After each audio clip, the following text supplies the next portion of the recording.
बहुत समय पहले की बात है। एक राजा को उपहार में किसी ने बाज के 2 बच्चे भेंट किए।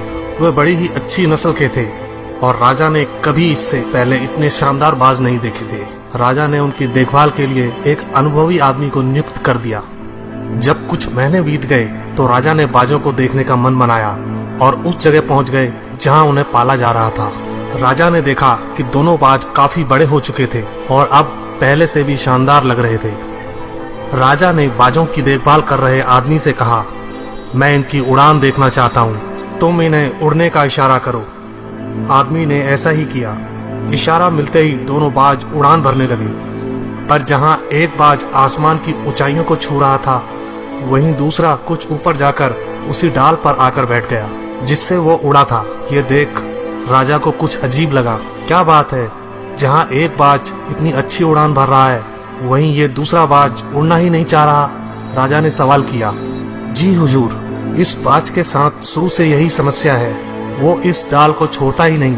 राजा को दोनों ही बाज प्रिय थे और वो दूसरे बाज को भी उसी तरह उड़ना देखना चाहते थे। अगले दिन पूरे राज्य में ऐलान कर दिया गया, जो व्यक्ति इस बाज को ऊंचा उड़ाने में कामयाब होगा उसे ढेरों इनाम दिया जाएगा। फिर क्या था, एक से एक विद्वान आए और बाज को उड़ाने का प्रयास करने लगे, पर हफ्तों बीत जाने के बाद भी बाज का वही हाल था। वो थोड़ा सा उड़ता और वापस उसी डाल पर आकर बैठ जाता। फिर एक दिन कुछ अनोखा हुआ। राजा ने देखा कि दोनों बाज आसमान में उड़ रहे हैं। उन्हें अपनी आंखों पर यकीन नहीं हुआ और उन्होंने तुरंत उस व्यक्ति का पता लगाने को कहा जिसने ये कारनामा कर दिखाया था।